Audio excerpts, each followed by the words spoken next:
Angelika, nice that you are here. Welcome everybody. I am Blanka Bellak and I work with Leadership Associates. We are a leadership development consulting company. We help people, individuals and teams to develop their leadership skills. And we are very much interested in the topic of leadership integrity. And you, Angelika? Well, welcome everybody also from my side, from the Agora Vienna of the World Happiness Foundation. We have invited Blanka today to talk about this interesting topic, leadership integrity, also personally a topic of interest for me, because I'm in addition also working on organizational development. I'm doing audits, so you can also imagine that integrity is an important topic there. And how did you actually get to the topic? And before we get there, I very much hope that you'll be speaking too, because you have so much to share too. So how did I actually get to the topic? I got to the topic through personal and leadership development, and specifically I really got very deeply into the topic on a personal level at a moment in my life when I was a leader in a leading position in an organization that really challenged me. And I felt that I may not actually be always within my integrity, and integrity became a topic for me. And then in one way or another, actually everything started shifting because I needed to come much closer to my own integrity and to really understand what integrity means for me. And what was back then really interesting for me was that even though I have heard the word so many times, I never actually felt what it means. So there was always just at best some sort of cognitive understanding what it could be, but there never was a really felt in my body feeling, or I don't want to say understanding, but the felt sense of what it means to be in integrity. And that has changed several years ago. And for the first time, probably in my life, I felt really what integrity means.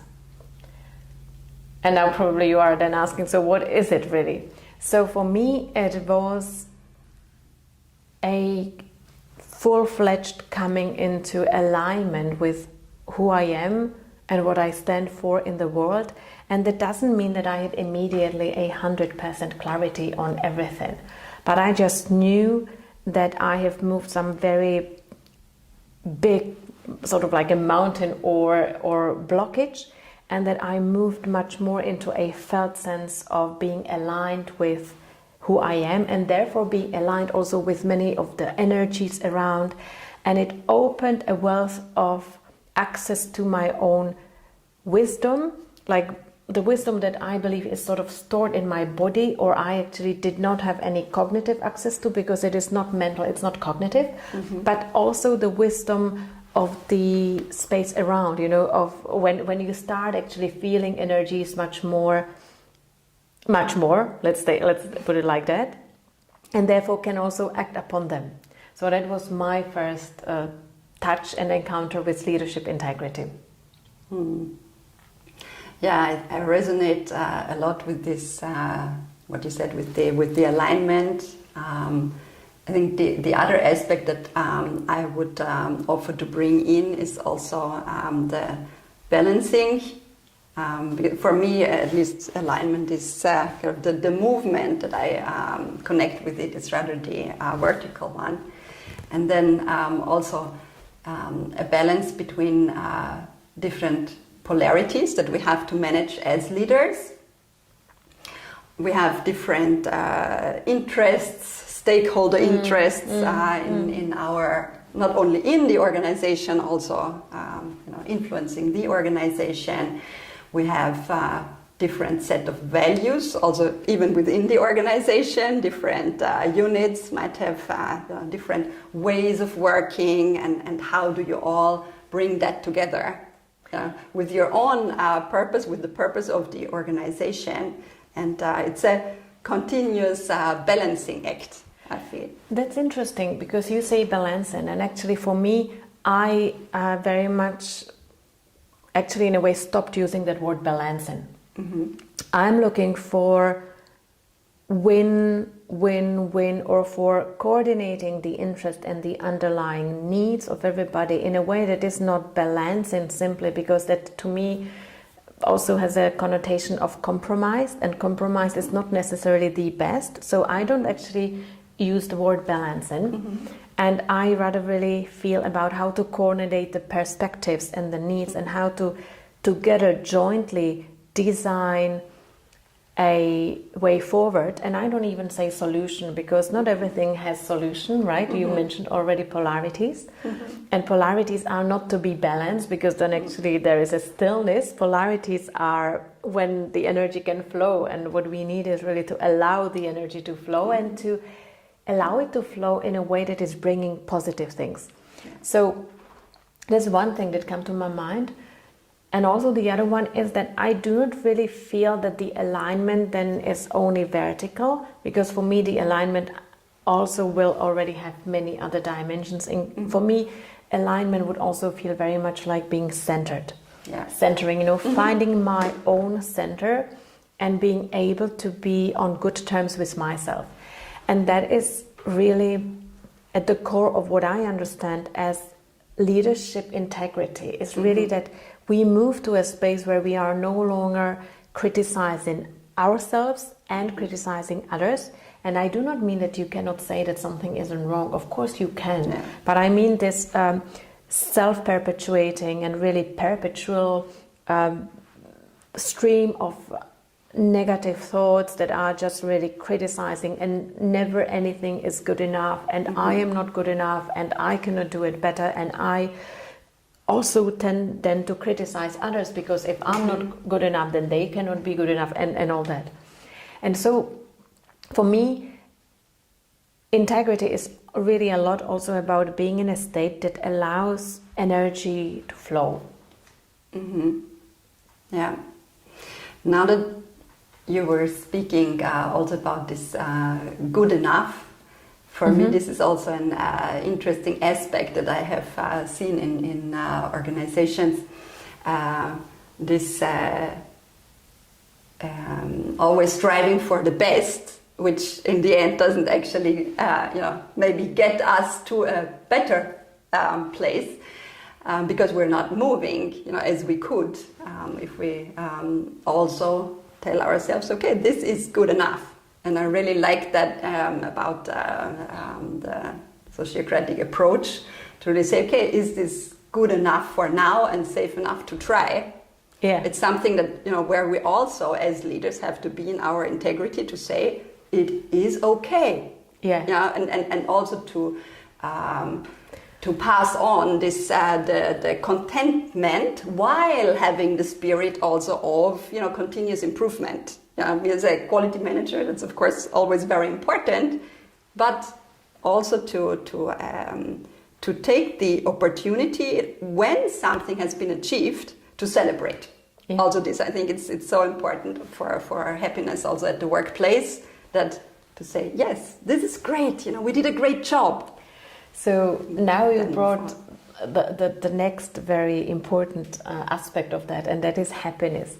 So I feel that in the corporate world, many do not actually work with the word or concept of happiness, but all of us, I believe, would like to feel safe.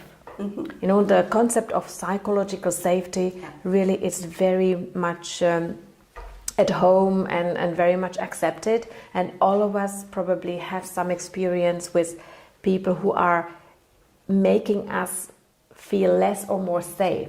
Now, I don't want to say that they have power over us, but we know all people who can actually create a sense of safety for most of people, and also others that are actually sort of like taking away the sense of safety. And so when I am in integrity, I am much less dependent on the environment, because I have found my center, and I know actually also then how to stay in my center or stay in the integrity even when I am to a degree challenged. And of course, this is quite now tricky, because it doesn't mean that I will be able to keep my integrity 100% all the time under any circumstances. And this is what happens to many people, that even though they have a sense of integrity, there may come circumstances in which they will not know immediately what to do or so. And as much as I find that it may not be sort of ideal in the sense that, of course, we would love to be all the time 100% in integrity, I very much fall into the notion that it is okay if we are challenged and if we learn. Because what is really important there to know is, what am I learning from that?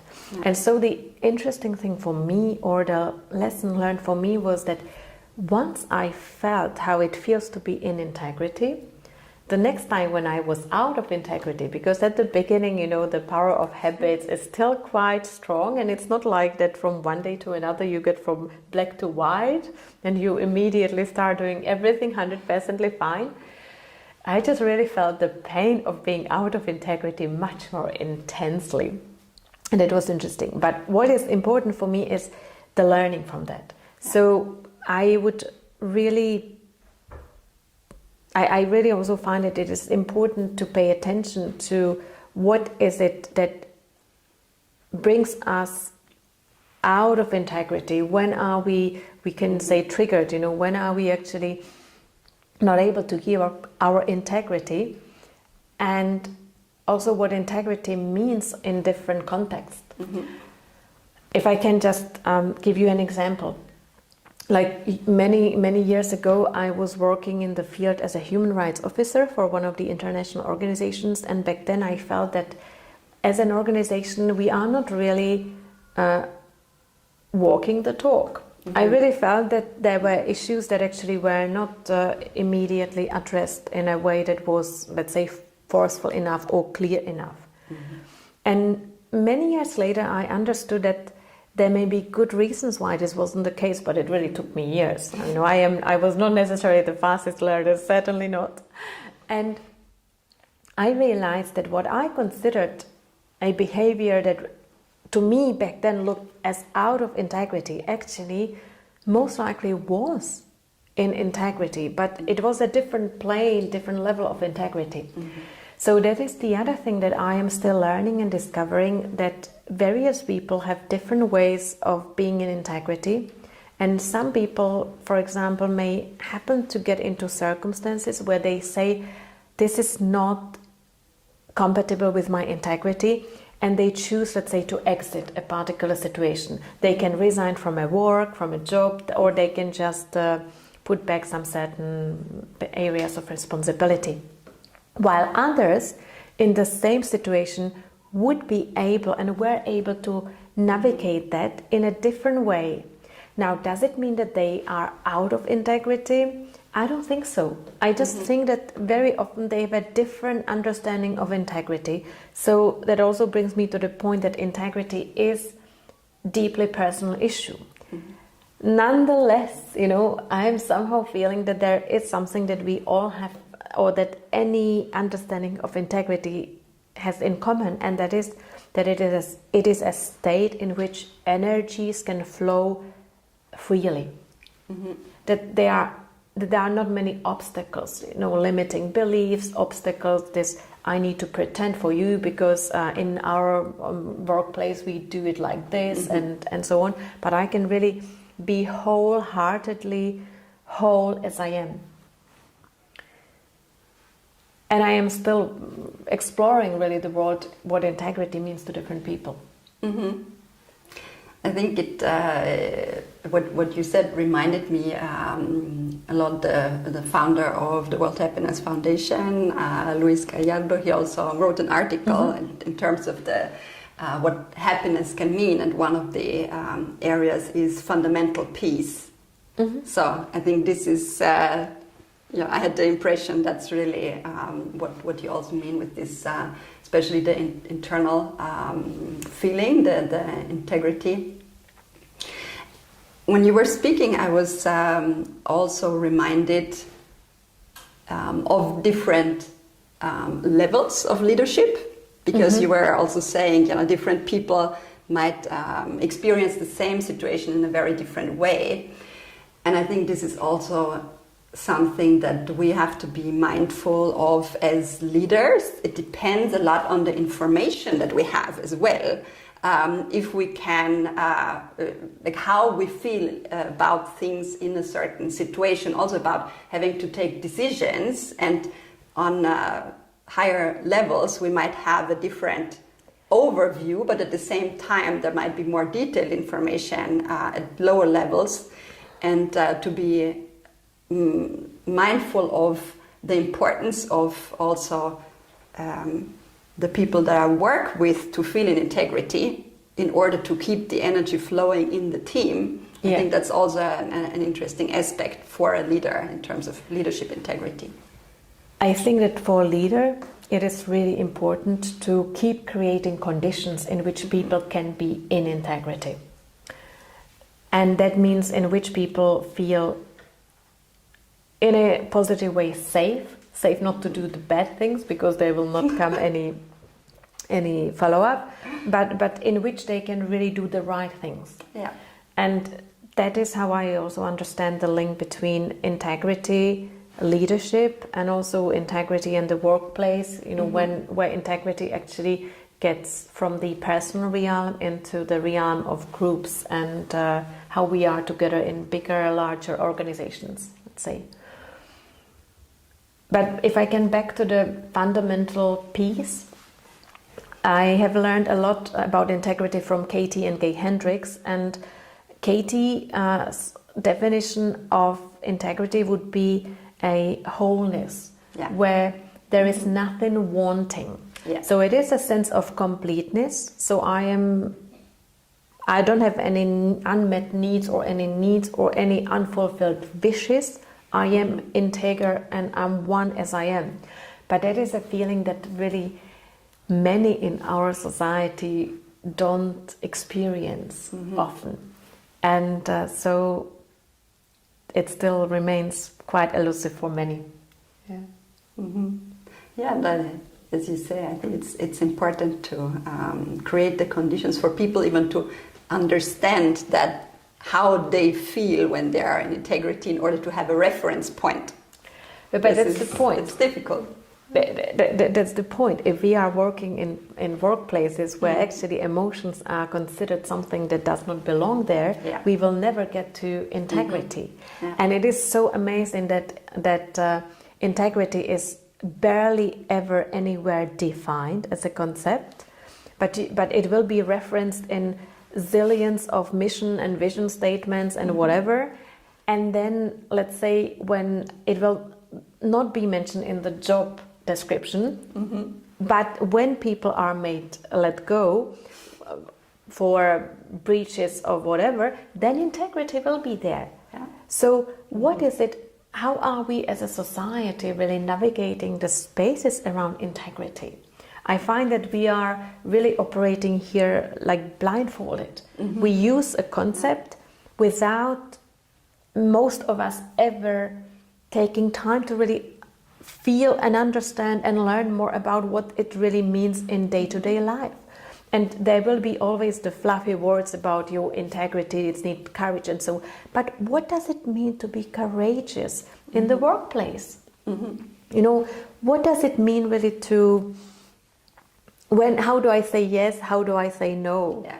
It starts really there. And I am amazed at Leadership Associates. We are working with individuals, people, and with groups, and we are doing a lot of leadership development. And one of the most foundational practices that we again and again are sharing with people is how to say no. Or how to feel when I want to say really yes. Yeah, I'm really looking forward to exploring the topic more with you. And you also have the possibility to join us on the 19th of March. We will be looking into the topic of leadership integrity as part of a workshop at 3 p.m. Eastern Time or noon Pacific. would be great if you join us.